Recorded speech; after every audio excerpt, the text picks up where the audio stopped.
All right. Let us check out.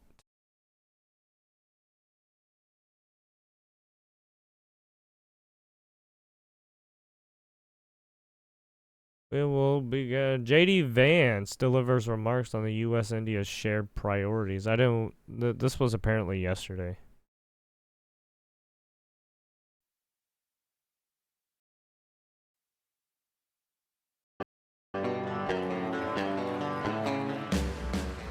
Do we speed it up a little? Hello. That's a good song. Good to see everybody. How we doing? Good, good. Well, it's an amazing privilege to be here in Jaipur.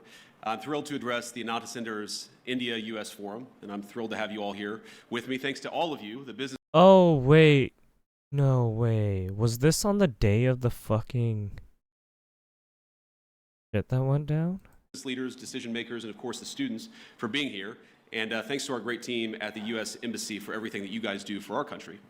In the United States, we're proud of the deep connection between our nations, between India and the United States. Prime Minister Modi, as most of you probably know, was one of the first visitors welcomed into the Oval Office during President Trump's second term. Yeah, I think this like is. President Trump, the Prime Minister I think inspires JD Vance loyalty came during the because of time when there of his was belief in his the people and in his country. basically terror attack. Now we're so I guess you grateful could for Prime call Minister it. Modi's hospitality On, as well as the on that reception fucking that he wedding. and everyone else in this country have given It us was like the fucking on red this wedding first for trip some for me reason. to India. I don't know This what is my happened. first time Some kind of visiting religious the group went in birthplace and of attacked my wife's parents, the and she's of course in the family. front row there. There you are, Usha. Or the wedding.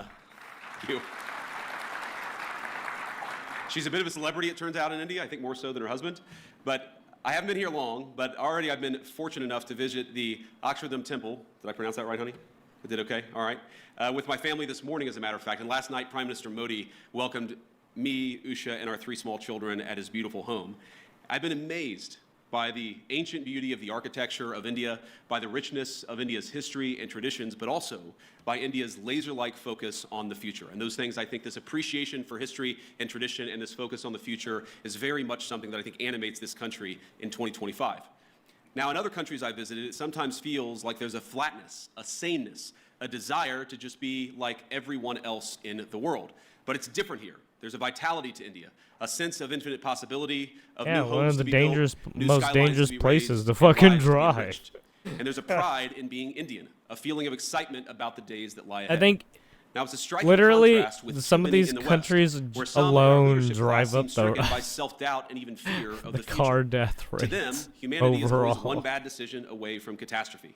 The world will soon end, they tell us, because we're burning too much fuel or making too many things or having too many children. And so, Or rather than invest in the vehicular future, they death too often rates. retreat from it. Some of them pass laws that force their nations to use less power. They cancel nuclear and other energy generation facilities, even as their choices, the choices of these leaders, lead to more dependence on foreign adversaries. Meanwhile, their message to their friends, to countries like India, is to tell them that they're not allowed to grow. Well, President Trump rejects these failed ideas. He wants America to grow, he wants India to grow, and he wants to build a future with our partners all over the globe. And when I look at this audience, or when I visit this incredible country over these last couple of days, I see a people that will not be held back. Now, the most profound responsibility I believe that all of us have is not to ourselves, but to the next generation, to make sure we leave them with a better society than the one that our parents and our grandparents gave us. And this is the world that America seeks to create with you. We want to build a bright new world, one that's constantly innovating, one that's helping people to form families, making it easier to build, invest, and trade together in pursuit of common goals. Now, I believe that our nations have much to offer one another, and that's why we come to you as partners looking to strengthen our relationship. Now, we're not here to preach that you do things any one particular way. Too often in the past, Washington approached Prime Minister Modi with an attitude of preachiness, or even one of condescension. Prior administrations saw India as a source of low-cost labor on the one hand, even as they criticized the Prime Minister's government, arguably the most popular in the democratic world. And as I told Prime Minister Modi last night, he's got approval ratings that would make me I mean, it's the most popular in the world to fucking import work from. jealous. But it wasn't just these India. guys This will attitude fucking captured too much of our economic relationship with the rest of the world. So get we paid shipped less to countless do jobs work, overseas, and with them our capacity to make things. And From furniture, apparently, appliances, some of and these even guys are weapons of pretty war. good coders. We traded hard power for soft power Because with economic integration, we were told, would also come peace through sameness. Over time, we'd all assume the same sort of bland, secular, universal values, no matter where you lived. The world was flat, after all. That was the thesis, and that was what they told us. And when that thesis proved false, or at least incomplete, leaders in the West took it upon themselves to flatten it by any means necessary. But many people across the world, and I think your country counts among them, they did not want to be flattened. Many were proud of where they came from, their way of life, the kind of jobs they worked, and the kind of jobs their parents worked before them. And that very much includes people in my own country, the United States of America.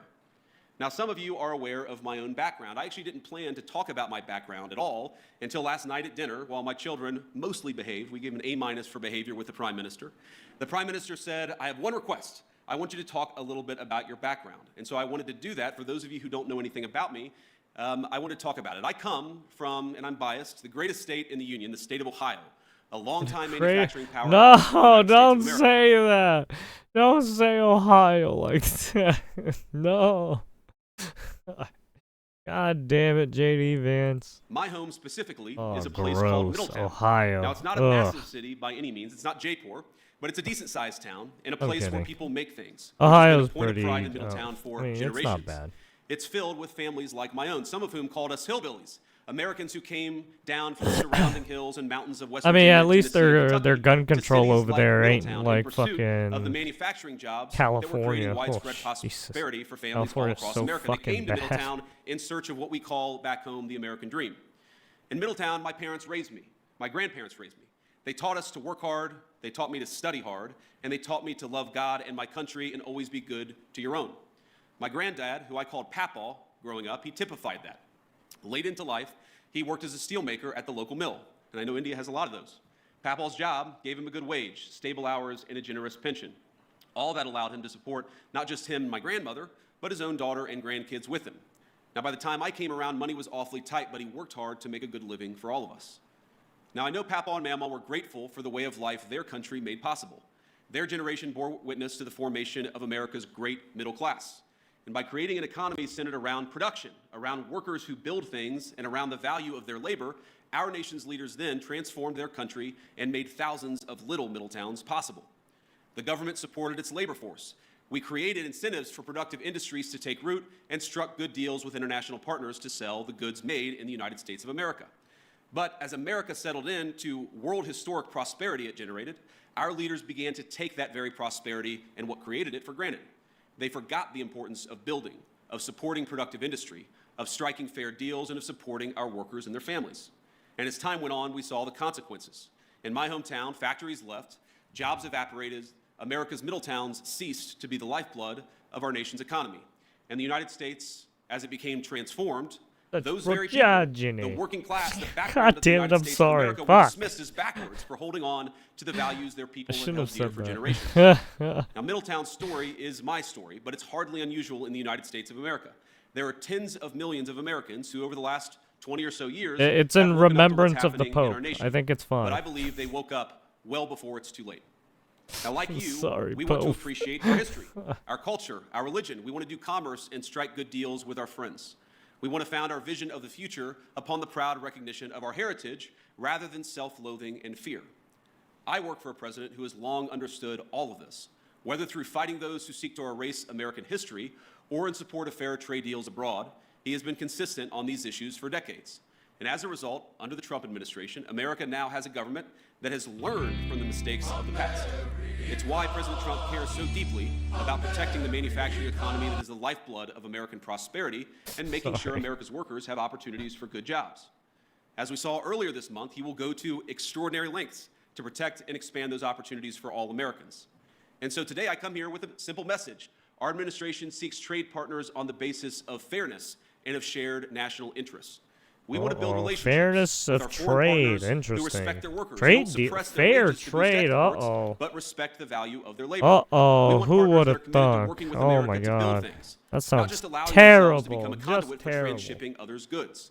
And finally, I we don't want to want partner this. with people and countries who recognize the historic nature of the moment we're in, of the need to come together and build something truly new, a system of global trade that is balanced, one that is open, and one that is stable and fair.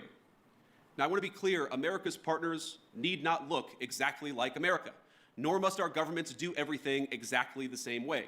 But we should have some common goals, and I believe here in India we do, in both economics and in national security. And that's why we're so excited. That's why I'm so excited to be here today. In India, America has a friend, and we seek to strengthen the warm bonds our great nations already share.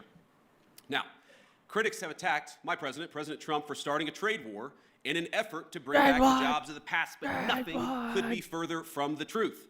He seeks to rebalance global trade so that America, with friends like India, can build a future worth having for all of our people not together. really race war. I mean, President Trump and Prime kind Minister of. Modi announced in February that our countries aim to more than double our bilateral trade to $500 billion by the end of the decade. I know that both of them meant it. And I'm encouraged by everything our nations are doing to get us there. As many of you are aware, both of our governments are hard at work on a trade agreement built on shared priorities, like creating new jobs, building durable supply chains, and achieving prosperity for our workers. In our meeting yesterday, Prime Minister Modi and I made very good progress on all of those points. And we were especially excited to formally announce that America and India have officially finalized the terms of reference for the trade negotiation. I think this is a vital step. Huge. And I believe this is a vital step toward realizing President Trump's and Prime Minister Modi's vision, because it sets a roadmap toward a final deal between our nations. I believe there is much that America and India can accomplish together. And on that note, I want to talk about a few areas of collaboration today, how India and the United States can work together. First, perhaps most importantly, to protect our nations. Second, to build great things. And finally, to innovate the cutting-edge technologies both our countries will need in the years to come. And explain to our Now, children defense, that their our art countries teacher already is a enjoy slut. one of the closest relationships in the world. America does more military exercises with India than we do with any other nation on Earth. The U.S.-India Compact that President Trump and Prime Minister Modi announced in February will lay the foundation for even closer collaboration between our countries. From javelins to Stryker combat vehicles, our nations will co-produce many of the munitions and equipment that we'll need to deter foreign aggressors. Not because we seek war, but because we seek peace, and we believe the best path to peace is through mutual strength. And the launching the Joint Autonomous Systems Industry Alliance will enable America and India to develop the most state-of-the-art maritime systems needed for victory. It's fitting that India, this year, is hosting the Quad Leaders Summit this fall. Our interests in a free, open, peaceful, and prosperous Indo-Pacific are in full alignment. Both of us know that the region must remain safe from any hostile powers that seek to dominate it. Growing relations between our countries over the last decade are part of what led America to designate India a major defense partner, the first of that class. This designation means that India now shares with the UAE a defense and technology infrastructure and partnership with the United States on par with America's closest allies and friends. But we actually feel that India has much more to gain from its continued defense partnership with the United States, and let me sketch that out a little bit. We, of course, want to collaborate more. We want to work together more, and we want your nation to buy more of our military equipment, which, of course, we believe is the best in class. American fifth-generation F-35s, for example, would give the Indian Air Force the ability to defend your airspace and protect your people like never before. I've met a lot of great people from the Indian Air Force just in the last couple of days. India, like America, wants to build, and that will mean that we have to produce more energy. That's more energy production and more energy consumption. And it's one of the many reasons why I think our nations have so much to gain by strengthening our energy ties. As President Trump is fond of saying, America has once again begun to drill, baby, drill. And we think that will inure to the benefit of Americans, but it will also benefit India as well. Past administrations in the United States of America, I think motivated by a fear of the future, and restricted American investments in oil and natural gas production. This administration recognizes that cheap, dependable energy is an essential part of making things and is an essential part of economic independence for both of our nations. Of course, America is blessed with vast natural resources and an unusual capacity to generate energy, so much that we want to be able to sell it to our friends like India. We believe your nation will benefit from American energy exports and expanding those exports. You'll be able to build more, make more, and grow more, but at much lower energy costs. We also want to help India explore its own considerable natural resources, including its offshore natural gas reserves and critical mineral supplies. We have the capacity and we have the desire to help. Moreover, we think energy co-production will help India competitors in other foreign markets.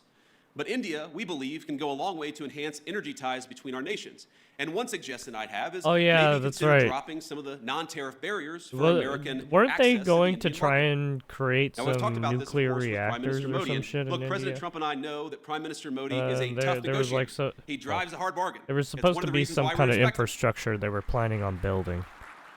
And we don't blame Prime I'm Minister guessing that's Modi what they're for talking fighting about. for India's industry. But we do blame American leaders of the past for failing to do the same for our workers. And we believe that we can fix that to the mutual benefit of both the United States and India. Let me give an example. American ethanol, we believe made from the finest corn in the world, can play a tremendous role in enhancing our partnership. And I know our farmers would be delighted to support India's energy security ambitions. We welcome the Modi government's budget announcement to amend India's civil nuclear liability laws, which currently prevent U.S. producers from exporting small modular reactors and building larger U.S.-designed reactors in India. There's much that we can create, much that we can do together. We believe that American energy can help realize India's nuclear power production goals, and this is very important, as well as its AI ambitions. Because as the United States knows well, help and I know with that India AI, knows well, military, there is no trade. AI future without energy security and energy dominance. And that brings me to my final point of collaboration. I believe that the technological collaboration between our countries is going to extend well beyond defense and energy. The U.S.-India Trust Initiative that President Trump and Prime Minister Modi have launched will be a cornerstone Basically, of the defense, partnership in the energy, future. and trade. It'll build on billions of dollars of planned investments that American companies have already announced across India. And probably In the years to investments, come, too. we're going to see data centers, pharmaceuticals, undersea cables, and countless other critical goods being developed and being built because of the American and Indian economic partnership. And I'll say it again, I think that our nations have so much to gain by investing in one another. America investing in India, and of course, India investing in the United States of America. And I know that Americans, our people, are excited about that prospect, and that President Trump and I are looking forward to stronger ties. Americans want further access to Indian markets. This is a great place to do business, and we want to give our people more access to this country. And Indians, we believe, will thrive from greater commerce from the United States. This is very much a win-win partnership. It certainly will be far into the future. And as I know this audience knows better than most, neither Americans nor Indians are alone in looking to scale up their manufacturing capacity. The competition extends well beyond cheap consumer goods and into munitions, energy, infrastructure, and all sorts of other cutting-edge technologies. I believe that if our nations fail to keep pace, the consequences for the Indo-Pacific, but really the consequences for the entire world, will be quite dire. And this, again, is where India and the United States have so much to and the offer fact one that you guys We've keep got great pushing hardware, the it's like- leading artificial intelligence even hardware though in it the world. seems like You have one the of the birth most rate seems exciting low. I startup mean, you guys technology people keep infrastructures pushing out anywhere in fucking the world. babies, There's a man. lot to be gained by working together. And this is why President Trump and I both welcome India's leadership in a number of diplomatic organizations, but of course in the Quad. We believe a stronger India means greater economic prosperity, but also greater stability across the Indo-Pacific, which is, of course, a shared goal for all of us in this room, and is a shared goal for both of our countries. Yeah, it's better to I fix want to close the... with, right, if you with one guys last want story, or more maybe a couple people of and stories. better So, population my son stability Ewan and is stuff 7 like years that, old. fix He's our your firstborn goddamn son. infrastructure. And yesterday, after Jesus. we had dinner at the Prime Minister's You gotta house, fix the food was housing so good, and the Prime Minister was situation, so the kind to our 3 fucking... children, right, that Ewan the came up to me afterwards and he lighting, said, the "Dad, you know, I think energy maybe I could live in India." situation... And The fucking wage situation. But I think after about 90 There's so much minutes in the shit you J gotta for Sun fix. today at the Great Palace, he suggested that maybe we should move to England. So you take the good with the bad here.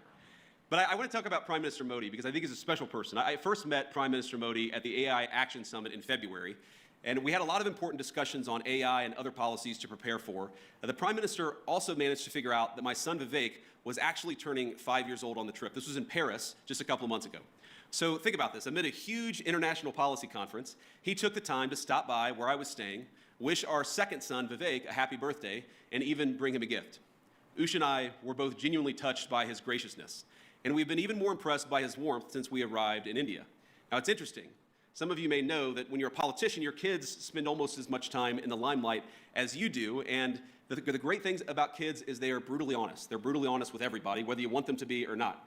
And our 7-year-old, our 5-year-old, and our 3-year-old baby girl, Mirabelle, it's interesting. They've only really attached themselves to, they've only really liked, I should say, they've only really built a rapport with 2 world leaders. The first, of course, is President Trump. He just has a certain energy about him. But Prime Minister Modi, it's the exact same thing. our kids just like it. Well, I mean, And I think that because doesn't kids are President such good, Modi have strong his own characters, kids I just too? like Prime Minister Modi What too, and I think it's a or great nephews foundation or for the something? future of our relationship. I could tell when Prime Minister Modi came I over a mean, they couple can of make months friends ago, easily. and I believe today that he is a serious leader who has thought deeply about India's future prosperity and security, not just for the rest of his time in office, but over the next century. And I want to end by making a simple, overarching point. We are now officially 1/4 into the 21st century, 25 years in 75 years to go. And I really believe that the future of the 21st century is going to be determined by the strength of the United States-India partnership. I believe, thank you. I believe that if India and the United States work together successfully, we are going to see a 21st century that is prosperous and peaceful. But I also believe that if we fail to work together successfully, the 21st century could be a very dark time for all of humanity. So I want to say, it's clear to me, as it is to most observers, that President Trump, of course, intends to rebalance America's economic relationship with the rest of the world. That's going to fundamentally will cause profound changes within our borders in the United States, but of course with other countries as well.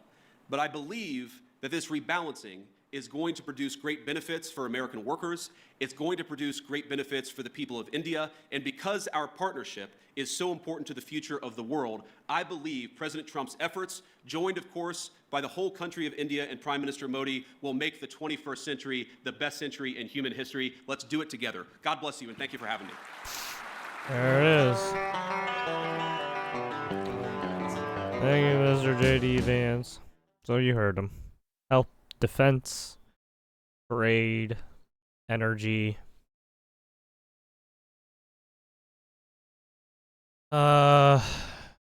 Basically,